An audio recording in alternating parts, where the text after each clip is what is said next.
नमस्कार. विशेष मुलाखतीच्या या भागामध्ये आपल्या सगळ्यांचं स्वागत. मी प्रसाद काथे. आपल्या सोबत आहेत केंद्रीय मंत्रिमंडळामध्ये महाराष्ट्राचं प्रतिनिधित्व करणारे मंत्री रामदास आठवले. नमस्कार रामदासजी, आपलं स्वागत जय महाराष्ट्राच्या नव्या स्टुडिओमध्ये. आणि तुम्हाला तुमच्यासह तुमच्या संपूर्ण परिवाराला भारतीय स्वातंत्र्य दिनाच्या हार्दिक शुभेच्छा. मी पण मतलब या ठिकाणी मी वंदन करतो आज स्वातंत्र्य दिनी भारत मातेला.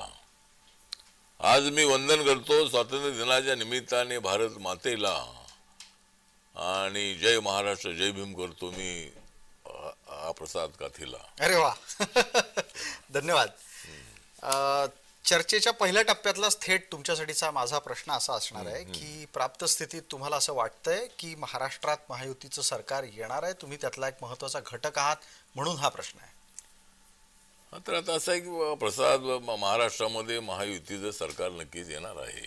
कारण लोकसभेच्या निवडणुकीमध्ये संविधानाच्या संबंधामध्ये उलटसुलट चर्चा करण्यात आली, समाजाशी ब्लॅकमेल करण्याचा प्रयत्न करण्यात आला, समाजामध्ये फूट पाडण्याचा प्रयत्न करण्यात आला.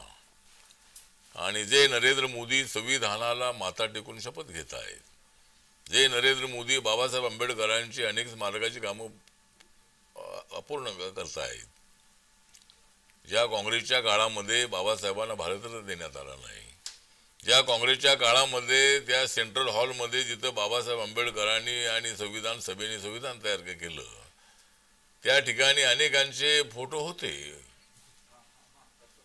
परंतु बाबासाहेब आंबेडकरांचा फोटो त्या ठिकाणी नव्हता.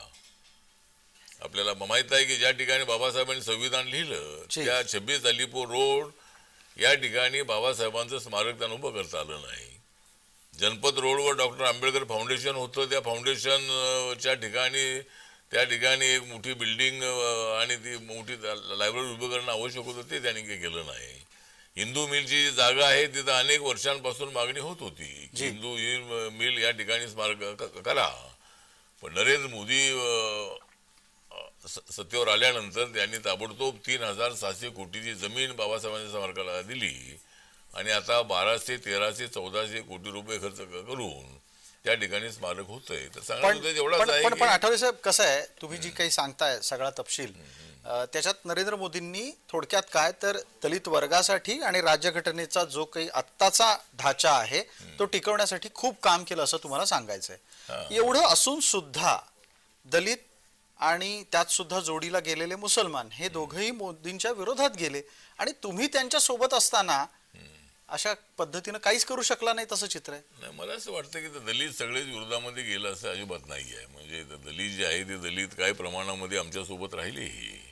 आपल्याला माहीत आहे की मध्य प्रदेशमध्ये सगळ्या जागा आल्या, दिल्लीमध्ये BJPच्या सगळ्या जागा आल्या, हिमाचल प्रदेश आहे, उत्तराखंड आहे त्या ठिकाणी सगळ्या जागा आल्या, छत्तीसगडमध्ये चांगल्या जागा आल्या, तेलंगणामध्ये चांगल्या जागा आल्या, आंध्रामध्ये चांगल्या जागा आल्या. महाराष्ट्रात काय गडबड झाली? महाराष्ट्रात का नाही आपल्याला हे जमू शकत? महाराष्ट्रामध्ये आता हे तर महाराष्ट्रामध्ये थोडा फाटाफुटीचा जो प्रयत्न आहे, म्हणजे माननीय एकनाथ शिंदे जी आमच्यासोबत आले आणि थोडी उद्धव ठाकरेंना सहानुभूती मिळाल्याचं चित्र आपल्याला निवडणुकीच्या निकालानंतर पाहायला मिळतंय. परंतु तेवढे त्यांना फायदा झाला असं नाही आहे. म्हणजे माननीय उद्धव ठाकरे यांच्या 9 जागा आल्या आणि त्या जास्त जागा लढून त्या 9 जागा आल्या, पण एकनाथ शिंदे यांना कमी जागा लढून त्यांच्या 7 जागा आल्या. तर या निवडणुकीमध्ये सर्वात जास्त फायदा झाला का काँग्रेस पक्षाला, BJPलाही फक्त 9 जागा मिळाल्या. तर आता याच्यामध्ये तर माननीय अजित दादा पवार हे सुद्धा आमच्यासोबत आले आणि त्याचाही थोडासा राग जो आहे तो लोकांच्या मनामध्ये पाहायला मिळतो आहे. तर आम्हाला महाराष्ट्रामध्ये फटका बसण्याचंच कारण हे आहे. आणि मुस्लिम समाज जो आहे, हा मुस्लिम समाज हा नरेंद्र मोदींच्या सोबत होता, सबका साथ सबका विकासच्या भूमिकेवर तो आमच्यासोबत होता. पण या निवडणुकीमध्ये मोठ्या प्रमाणामध्ये मुसलमान हे इंडिया आघाडीकडे गेल्याचे पाहायला मिळतंय. पण महाराष्ट्राच्या या विधानसभेमध्ये मात्र हे चित्र पूर्णपणे उलटं राहणार आहे. बरं, मी त्यात तिथे येतोच, म्हणजे ह्या मुद्द्यावर येतो की भविष्यात महायुतीचं सरकार येण्यासाठी महाराष्ट्रातली परिस्थिती वेगळी असेल असं तुम्ही म्हणता आहात. पण जो मूळ मुद्दा तुम्ही मांडलात त्यावर फार महत्वाचा मुद्दा आहे तो, त्याच्याकडे आपल्याला लक्ष वेधायला हवं. पहिला मुद्दा तुम्ही असं म्हटलात की फाटाफुटीच्या राजकारणाच्या मुळे निकाल फिरला, एक तर शिंदे सोडून येणं आणि नंतर अजित पवार. हे फाटाफुटीचं राजकारण आहे की त्यावेळेच्या राजकारणाची केलेली सोय आहे? पण लोकांना हे काय वाटतंय? नाही, लोकांना काय वाटतं ते आता जे ते निकाल आलेले आहे त्यावरून लोकांना काय एकनाथ शिंदे आमच्याकडे आले, अजितदादा आमच्याकडे आले, हे काय तेवढं लोकांना आवडलेलं दिसत नाही आहे. पण तरी आता एक तर राजकारण हे आपलंच राजकारण असतं आणि देवेंद्र फडणवीस हे अत्यंत चलाक राजकारणी आहेत, हुशार राजकारणी आहेत आणि त्यांच्या मनामध्ये खचखच होती की उद्धव ठाकरे यांनीच महायुतीला धोका दिला. उद्धव ठाकरे यांनी एकत्रित निवडणूक लढल्यानंतरही दोघांनी मिळून सरकार बनवणं अत्यंत आवश्यक होतं. त्यावेळेला देवेंद्र फडणवीस मुख्यमंत्री झाले असते, पण त्या ठिकाणी उद्धव ठाकरे यांनी भूमिका बदलली आणि ते ज्या बाळासाहेब ठाकरे यांनी काँग्रेसला विरोध केला, राष्ट्रवादीला विरोध केला, त्या काँग्रेस राष्ट्रवादीच्या सोबत जाण्याचा चुकीचा निर्णय त्यांनी घेतला. त्यावेळेपासून माननीय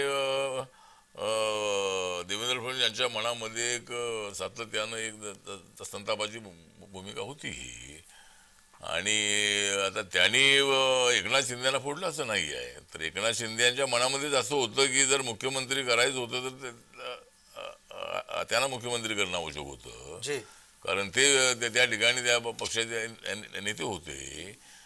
पण मुख्यमंत्री उद्धव ठाकरे झाल्यामुळं त्यांच्या मनामध्ये थोडीशी खतखत होती आणि मग त्यांनी हा प्रयत्न केला आणि ज्यावेळेला सोबत त्यांच्या 40 आमदार आले, 10 अपक्ष आमदार आले, त्यावेळेला त्यांनी इकडे येण्याचा निर्णय घेतला. त्यांना काय देवेंद्र फडणवीस यांनी फोडला असं अजिबात नाही आहे. बरं, आता याच्यात